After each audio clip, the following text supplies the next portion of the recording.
여러분, 한 사람의 인생이 이렇게 극과 극일 수 있을까요? 나라 전체의 시스템을 설계한 천재였는데 죽고 나서는 무덤이 파헤쳐지고 시신의 목이 잘리는 정말 끔찍한 운명을 맞이했거든요. 오늘 이야기의 주인공 바로 한명회입니다. 그의 삶은 서울의 가장 화려한 동네와 끔찍한 비극을 잇는 아주 기묘하고 놀라운 열쇠를 쥐고 있습니다.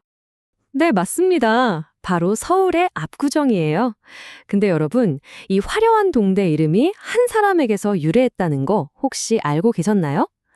더 놀라운 건요, 이 이름의 주인이 역사상 가장 끔찍한 최후를 맞이했다는 사실입니다. 대체 그에게 무슨 일이 있었던 걸까요? 자, 그럼 이 모든 이야기의 시작점으로 한번 돌아가 보죠. 한명회가 아직 권력의 중심이 아니라 저 변두리에서 힘겹게 버티고 있던 그 시절로 말입니다. 일단 우리가 흔히 아는 오해 하나부터 풀고 시작할게요. 한명회 하면 칠삭둥이다. 그래서 몸이 되게 약했다. 이렇게들 많이 알고 계시잖아요. 근데 이게 사실이 아니에요. 실제 기록을 보면요. 오히려 완전 반대입니다. 풍채도 좋고 외모도 꽤 준수해서 사람들 눈에 확 띄는 그런 인물이었답니다. 그러니까 그의 진짜 문제는 몸이 아니었던 거죠. 자, 여기 표를 한번 보세요. 이야, 집안이 정말 대단하죠? 할아버지, 종조부가 다 계곡 공신인데 이게 뭐냐면 말 그대로 나라 세울 때 공을 세운 거의 뭐 최고의 훈장 같은 거거든요. 거기다 영의정까지 완전 로열 패밀리급이죠. 그런데 정작 주인공인 한명의 본인은 과거 시험에서 계속 미끄러지는 겁니다. 생각해보세요. 이런 집안에서 얼마나 압박감이 심했겠어요. 아, 이대로는 안 되겠구나. 정석대로 가서는 절대 저분들을 뛰어넘을 수 없겠구나 하고 느꼈겠죠. 나이가 벌써 38이에요. 중앙 무대도 아니고 저 멀리 지방에서 그냥 말단 관리직으로 있던 그에게 드디어 인생을 통째로 바꿀 기회가 찾아옵니다. 운명적인 만남이었죠. 바로 야망으로 가득 찬 한 왕자, 수양대군을 만나게 된 겁니다. 바로 이 만남이 모든 것의 시작이었습니다. 한명회는 이제 권력을 손에 쥐기 위한 거대한 그림을 그리기 시작하죠. 이게 바로 역사책에 나오는 개유정난, 그 쿠데타의 전체 설계도입니다. 개유년에 나라의 혼란을 바로잡겠다, 뭐 이런 명분이었죠. 근데 이 계획을 한번 보세요. 와, 진짜 소름 돋을 정도로 치밀하지 않아요? 그냥 쳐들어가자, 이런 수준이 아닙니다. 1단계 타겟 설정, 2단계 행동대장 모집, 3단계 자금과 무기 확보, 그리고 마지막 4단계 제거할 사람들 명단. 바로 그 유명한 살생부까지 딱 만들었죠. 이건 그냥 반란이 아니라 거의 뭐 완벽하게 짜인 하나의 군사작전이었던 겁니다. 결단해야 할 때 결단하지 못하면 도리어 그 화를 입게 됩니다. 이 한마디에 한명회라는 사람의 모든 것이 담겨 있어요.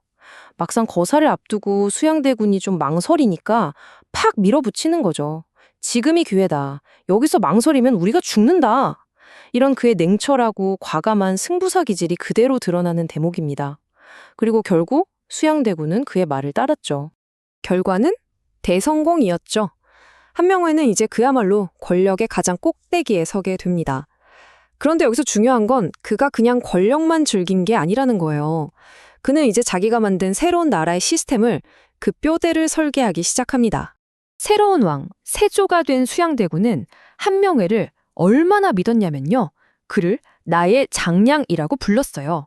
이 장량이 누구냐면 중국 한나라를 세운 1등 공신, 전설적인 책사거든요. 한명의 생각이 곧 나의 생각이다 이렇게 말할 정도였으니 이건 뭐 그냥 믿는 수준이 아니라 거의 분신처럼 여겼다는 거죠.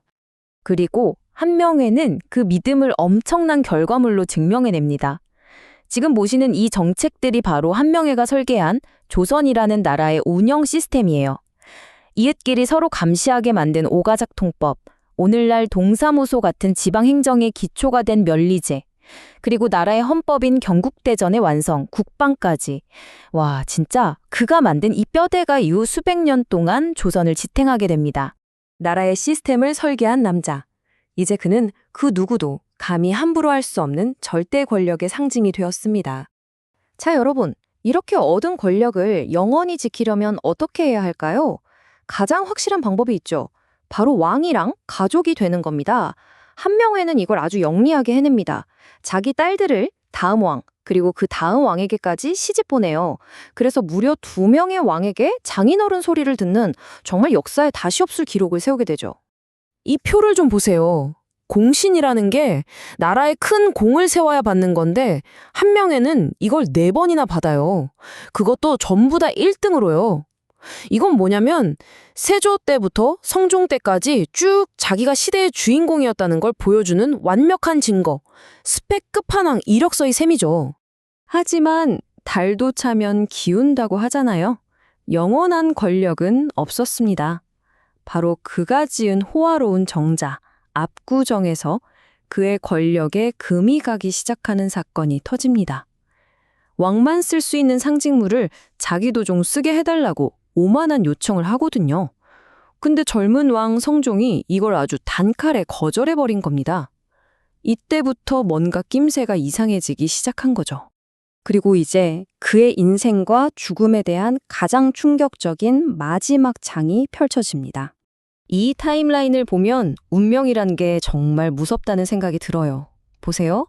1487년 한명회는 누릴 것 다 누리고 73세 평화롭게 세상을 떠납니다. 아, 이제 진짜 역사의 한 페이지가 넘어갔구나 모두가 그렇게 생각했겠죠? 그런데 17년 뒤에요. 갑자기 새로운 왕 연산군이 명령을 내립니다. 한명회의 무덤을 파헤쳐라. 이게 그 유명한 부간참시라는 형벌인데 말 그대로 이미 죽은 사람의 시신을 꺼내서 다시 목을 치는 정말 끔찍한 형벌이거든요. 그렇게 위대한 킹메이커의 뼈는 사람들 앞에서 다시 한번 목이 잘리고 맙니다. 아니, 도대체 왜 이런 일이 벌어진 걸까요?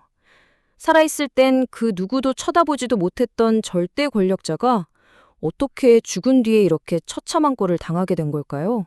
정답은 단 하나였습니다. 바로 복수였죠. 왕이 된 연산군이 알고 보니까 자기 어머니 패비 윤 씨가 억울하게 죽었는데 그 사건의 배후에 바로 이 한명회가 깊숙이 관련돼 있었던 겁니다. 이건 한 아들이 어머니의 원수를 갚기 위해 벌인 역사상 가장 잔혹한 복수국이었던 거죠.